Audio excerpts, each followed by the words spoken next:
ചെയ്തത്. ഞാൻ വേറെ ഒന്നും ചെയ്തിട്ടില്ല. അയാളെ കാണിക്കണമെന്ന് നിർബന്ധം.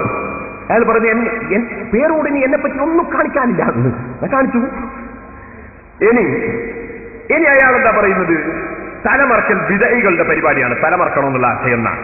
അതെന്ന് വെച്ചാൽ മോനെ ഇപ്പോഴത്തെ പ്രസംഗം, പുതിയ പ്രസംഗം വിദയികൾ.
ഇത് ഈ പ്രാവശ്യം അദ്ദേഹം പ്രസംഗിച്ചതിന്റെ സീഡിയാണ്.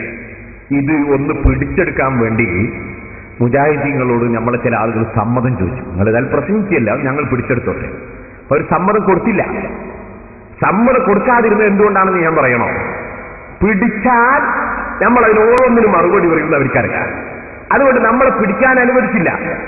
ഇത് പിന്നെ എങ്ങനെ പിടിച്ചു നിങ്ങൾ ചോദിക്കും. അത് ചില ഹിക്മത്തൊക്കെ ഉണ്ട്, നിങ്ങൾ കൂട്ടിക്കോളി.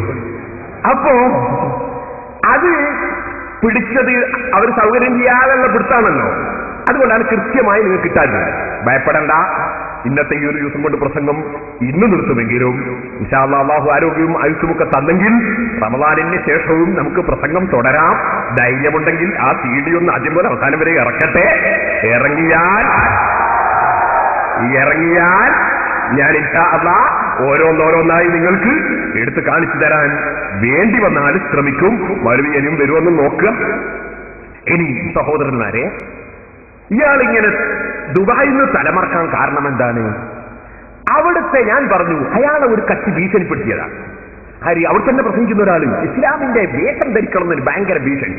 ആ ഭീഷണി നിങ്ങൾക്കൊന്ന് കാണാം. ഭീഷണി സഹോദര, എന്താണ് നമ്മുടെ അവസ്ഥ? നമ്മുടെ ജീവിതം എന്താണ്? നമ്മുടെ കുടുംബ ജീവിതം എന്താണ്? നമ്മുടെ രഹസ്യ ജീവിതം എന്താണ്? നാം മനസ്സിലാക്കണം. ഇപ്പോൾ മുസ്ലിങ്ങൾക്ക് മുസ്ലിമാണെന്ന് വേഷം കൊണ്ടോ രൂപം കൊണ്ടോ അറിയുന്നത് പോലും അപമാനമായി തോന്നുന്ന ഒരവസ്ഥയിലേക്കാണ് മുസ്ലിം സമൂഹം എത്തിക്കൊണ്ടിരിക്കുന്നത്. ഇത് നാശത്തിലേക്കുള്ള പോക്കാണെന്നാണ് നമുക്കിവിടെ പറയാനുള്ളത്. മുസ്ലിമിന്റെ എന്തെങ്കിലും ഒരു അടയാളം ജീവിതത്തിലുണ്ടെങ്കിൽ അത് അപമാനമാണെന്ന് കരുതി അവസാനത്തെ അടയാളവും ഒഴിവാക്കുന്നതിലേക്കാണ് മനുഷ്യരെത്തിക്കൊണ്ടിരിക്കുന്നത്. നിങ്ങൾ ചിന്തിച്ചു നോക്കൂ. എന്റെ മുന്നിൽ ഇരിക്കുന്നത് യുവാക്കളാണല്ലോ കൂടുതൽ. വസ്ത്രധാരണത്തിൽ തിരുമേനി നിർദ്ദേശിച്ച ഒരു രൂപമുണ്ട്. ആ രൂപം പാലിക്കാൻ അതിശക്തമായി നാം തയ്യാറാകണം. നബിയെ അഭ്യർത്ഥിച്ചവർക്കുമേ മുദ്രാവാക്യം വിളിക്കുന്നവർ, ചിന്താബാധ വിളിക്കുന്നവർ, പ്രമേയം പാസാക്കുന്നവർ, സെമിനാറുകൾ സംഘടിപ്പിക്കുന്നവർ ഓർക്കണം തിരുമേനിയെ ഞാൻ എന്തുമാത്രം അഭ്യർത്ഥിക്കുന്നു എന്ന്. ഇന്ന് പലരുടെയും വസ്ത്രം റസൂൽ പഠിപ്പിച്ചിട്ടില്ലാത്ത, ഇസ്ലാം പഠിപ്പിച്ചിട്ടില്ലാത്ത വസ്ത്രമാണ്. പറഞ്ഞാലും പുരുഷന്മാരും അത് സ്വീകരിച്ചു. സഹാബാക്കിറണ്ട് ഭാര്യമാരും അത് അംഗീകരിച്ചു. വസ്ത്രം മുഴുവൻ കൃത്യമായി ഇസ്ലാമിന്റെ വേഷം ധരിക്കണം. ഇവിടെ ഒരു കാര്യം സ്വീകരിച്ചു. സഹാബാക്കിറണ്ട് ഭാര്യമാരും അത് അംഗീകരിച്ചു. വസ്ത്രം മുഴുവൻ കൃത്യമായി ഇസ്ലാമിന്റെ വേഷം ധരിക്കണം. ഇവിടെ കേട്ടോളൂ. ഇവിടെ ഞാൻ ഇത് കഴിഞ്ഞ പ്രസംഗത്തിൽ വെച്ചിരുന്നു. അതിന് മൗലവി ഇവിടുന്ന് പറഞ്ഞു, ഈ പേരോടിനെ എങ്ങനെ വിശ്വസിക്കും? എന്റെ പ്രസംഗത്തിന്റെ ബാക്കി അത് കട്ടതാണ്. ഞാൻ പെണ്ണുങ്ങളെ സംബന്ധിച്ചാ പറഞ്ഞത്. അതെന്താണ്?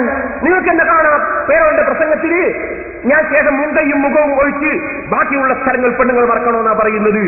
അതുകൊണ്ട് മുസ്ലിയാരെന്ത് ചെയ്തു? മുസ്ലിയാരും മുങ്കയും എന്നുള്ളത് എന്റെ മുങ്കൈ മുറിച്ച് കളഞ്ഞതാണ്. ഞാൻ അയാളെ മുങ്കൈ മുറിച്ചിട്ടില്ല കേട്ടോ.